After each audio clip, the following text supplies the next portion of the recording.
सभी किसान भाइयों का मेरा नमस्कार। आप सभी किसान भाइयों को अपने YouTube Awadh live TV channel पर बहुत बहुत स्वागत करता हूं। किसान भाइयों, जैसे कि एक महीने के बाद बारिश का सीजन आने वाला है और जो किसान भाई फूल गोभी की खेती करते हैं या वह किसान करना चाहते हैं तो गोभी का ट्रांसप्लांट करते हैं, लेकिन जब उनका हार्वेस्टिंग होता है तो वह उनका फूल अच्छा से नहीं बन पाता है। तो आपको इस वीडियो में जानकारी मिलेगा। अगर आप 22 में फूल गोभी की खेती करते हैं या आप करना चाहते हैं तो हमें कैसे करना चाहिए, और जो जानकारी मैं किसान भाइयों आपको इस चैनल के माध्यम से दूंगा, जैसे कि हमारा जो गोभी का खुद का एक्सपीरियंस है, 13 वर्ष का अनुभव है, वही हम आपको इस वीडियो के माध्यम से शेयर करेंगे। ताकि अगर आप अपने गोभी का जो फसल है दोस्तों, गोभी का ट्रांसप्लांट करते हैं तो हार्वेस्टिंग तक इसमें कौन से रोग लगते हैं, कौन से समस्या ज़्यादा देखने को मिलता है बारिश के सीजन में, ये सब चीज़ आपको इस वीडियो में जानकारी मिलेगा। तो सही जानकारी दोस्तों तभी आपको मिलेगा जब तक आप वीडियो को लास्ट तक देखेंगे नहीं। तो जैसे कि किसान भाइयों, अगर आप बारिश में किसान साथियों, गोभी का ट्रांसप्लांट आप बलुई, दोमट, काली, ये तीनों मिट्टी में आप कर सकते हैं। और जैसे अगर आप बारिश के सीज़न में फूल गोभी का ट्रांसप्लांट करते हैं तो बारिश के सीज़न में हमारा जो गोभी का फसल है उसमें फंगस का समस्या ज़्यादा देखने को मिलता है। और उसके साथ हमारे गोभी के फसल में लट का समस्या भी देखने को मिलता है। और जैसे ट्रांसप्लांट कर देते हैं, ट्रांसप्लांट करने के बाद इसमें जो हमारा पौधा रह जाता है वह उसमें गलन लग जाता है। तो आपको जो सावधानी बरतनी है, अगर आप इस चीज़ को अपनाएंगे और गोभी का ट्रांसप्लांट करते हैं तो आपके फसल में ऐसा समस्या देखने को नहीं मिलेगा। और जैसे कि किसान भाइयों, मैं क्या करता हूँ, सबसे पहले बारिश का सीज़न आने से पहले, जैसे कि मान चलिए हमारा 1 तारीख को हम गोभी का नर्सरी डाल देते हैं तो 1 जुलाई का गोभी का ट्रांसप्लांट करते हैं। तो जुलाई महीने में 2-4 दिन पहले मैं खेत को बढ़िया से गहरी जुताई करता हूँ और उसके बाद अपने 1 एकड़ में 4 ट्राली गोबर का खाद डालता हूँ। गोबर का खाद अगर आप डालते हैं 2-3 साल का एकदम सड़ा, तो आप जब गोभी का ट्रांसप्लांट करते हैं तो आपके गोभी की फसल में फंगस का समस्या बहुत कम देखने को मिलेगा। अगर आप वहीं रासायनिक खाद का प्रयोग ज़्यादा करते हैं तो आपके गोभी के फसल में फंगस का समस्या ज़्यादा देखने को मिलेगा। तो हम सबसे पहले कल्टीवेटर से खेत को गहरी जुताई करते हैं 2-3 बार। उसके बाद गोबर का खाद डाल देते हैं, फिर उसके बाद हम रोटावेटर से मिट्टी को एकदम गर्दा कर देते हैं। और उसके बाद हमारा जो आलू बोने वाला मशीन रहता है दोस्तों, उसी से हम मेड़ बना देते हैं। मेड़ बनाने के बाद में खेत को सिंचाई कर देता हूँ ताकि जो हमारा मिट्टी है वह गिरने ना पाए। और जैसे मैं सिंचाई करता हूँ 1 हफ्ते में इसमें खरपतवार उग जाता है। और 1 हफ्ते में जब खरपतवार उग जाता है तो मैं क्या करता हूँ, हमारा जो गोभी का खेत है उसमें खरपतवार को मैं नष्ट कर देता हूँ, पैराकाट दवा डाल देता हूँ। यह 15 लीटर पानी में 150 ग्राम पड़ता है। इसके पड़ने से जब आप गोभी का ट्रांसप्लांट करते हैं तो आपके फसल में 15 से 20 दिन तक एक भी खरपतवार नहीं उगेगा। और इसके अलावा आप पेंडामेथिन दवा का भी छिड़काव कर सकते हैं। जैसे कि अगर आप गोभी का फसल ट्रांसप्लांट करते हैं बारिश के सीजन में, खरपतवार का समस्या ज़्यादा देखने को मिलता है, तो आप मेड़ बना दें। मेड़ बनाने के बाद उसको सिंचाई कर दें। सिंचाई करने के बाद 10-15 दिन पर उसमें गोभी का ट्रांसप्लांट करते हैं बारिश के सीज़न में। और जैसे आपके गोभी की फसल में खरपतवार उग जाते हैं, आप पैराकार दवा का छिड़काव कर देते हैं। सारा खर जो आपका रहेगा 24 घंटे में सूख जाएगा। और उसके बाद आप पेंडामेथिन दवा का छिड़काव कर दें 15 लीटर पानी में 90 ml। फिर उसके बाद आप शाम की ही गोभी का ट्रांसप्लांट करना है। और गोभी का ट्रांसप्लांट जैसे आपको करना है, सुबह के समय आप सिंचाई कर दें और शाम के समय ही आपको ट्रांसप्लांट करना है।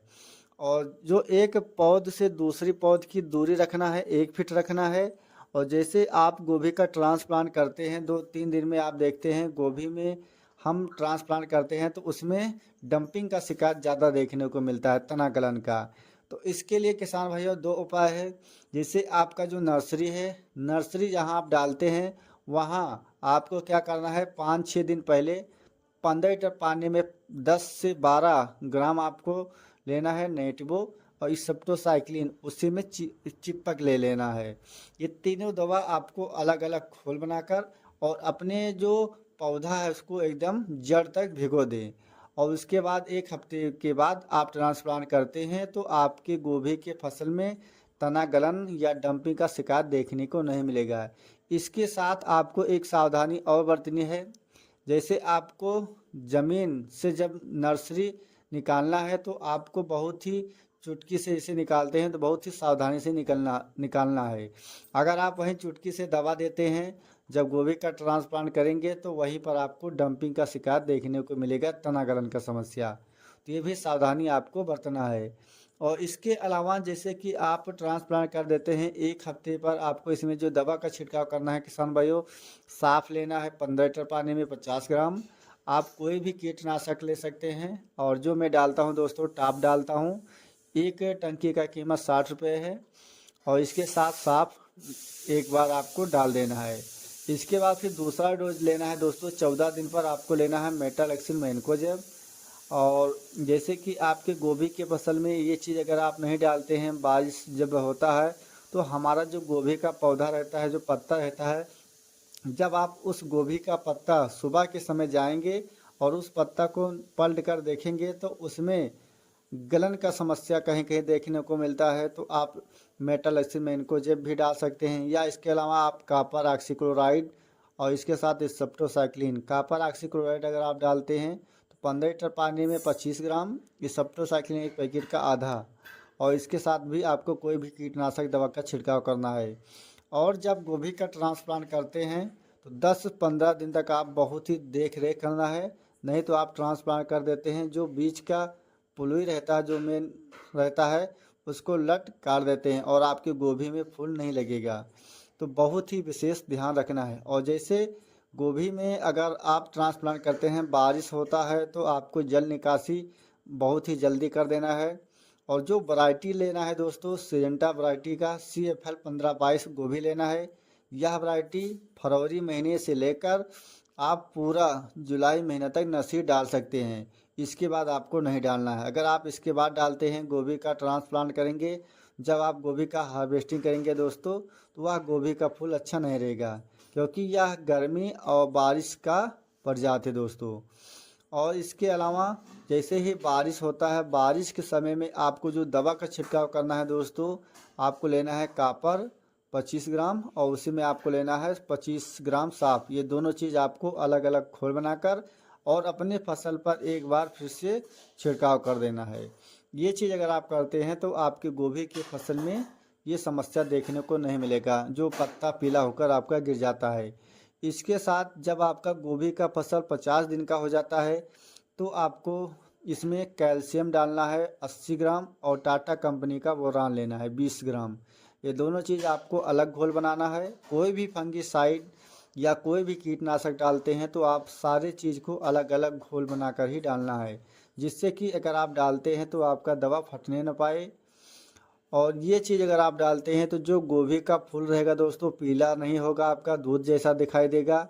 और कैल्शियम अगर आप डालते हैं तो जो हमारा गोभी का पत्ता है उस पत्ते को जो तना रहता है उसको मजबूत करता है। और जो हमारा गोभी का फूल रहता है दोस्तों बहुत ही अच्छा रहता है। जैसे ही आप बाज़ार में ले जाते हैं तो आपको बहुत ही अच्छा इसका दाम मिलेगा। ये दोस्तों 50 दिन पे डालना है, फिर इसके बाद दूसरा डोज देना है आपको 55 से 60 दिन के अंदर। ये बल्कि अगर आप 3 चक्कर कर देते हैं गोभी का हार्वेस्टिंग करने से पहले तो आपको बहुत ही अच्छा रिजल्ट इसका मिलेगा। और जैसे ही 50-55 दिन का फसल होता है, बारिश हो जाता है, बारिश के समय में हमारे जो गोभी में फसल में ब्लैक फंगस का समस्या ज़्यादा देखने को मिलता है। ब्लैक फंगस ऐसा होता है कि जो गोभी का पत्ता रहता है, जहाँ आप फूल निकलना चालू होता है उसमें काला काला टाइप में धब्बा इसे पड़ जाता है फूल गोभी में पत्ता पर, और हमारा जो गोभी का फूल रहता है उसी पर कट कर गिरता है। तो इसके लिए दोस्तों सिजेंटा कंपनी का स्कोर लेना है 15 लीटर पानी में 20 ml और उसके साथ आपको लेना है कॉपर ऑक्सीक्लोराइड। ये दोनों चीज़ अगर आप एक बार डालते हैं तो आपके गोभी की फसल में ब्लैक फंगस का समस्या देखने को नहीं मिलेगा। और बहुत से किसान इस रोग से बहुत ही ज़्यादा परेशान रहते हैं। और जब गोभी का फसल आपका 50 दिन का हो जाता है तो उसमें आपका फूल लगना चालू हो जाता है। ऐसे स्थिति में आपको अपने गोभी के फसल में कीटनाशक दवा का बहुत ही विशेष ध्यान रखना है। नहीं तो जो लट है दोस्तों, वह आपका गोभी का जो फूल रहेगा उस पर लट बैठ जाते हैं और सारा गोभी का फूल नुकसान हो जाएगा। तो ये समस्या अगर आप इस प्रक्रिया को अपनाते हैं तो जो आपका गोभी का फसल रहेगा दोस्तों, बहुत ही अच्छा उत्पादन होगा। किसान भाइयों, अगर आपको हमारी यह जानकारी अच्छा लगा तो वीडियो को एक लाइक ज़रूर करें, और जो किसान भाई हमारे चैनल पर पहली बार हैं या अभी तक हमारे चैनल को सब्सक्राइब नहीं किया है तो कृपया चैनल को सब्सक्राइब करें दोस्तों। फिर मिलेंगे एक नेक्स्ट वीडियो में, तब तक के लिए जय जवान जय किसान।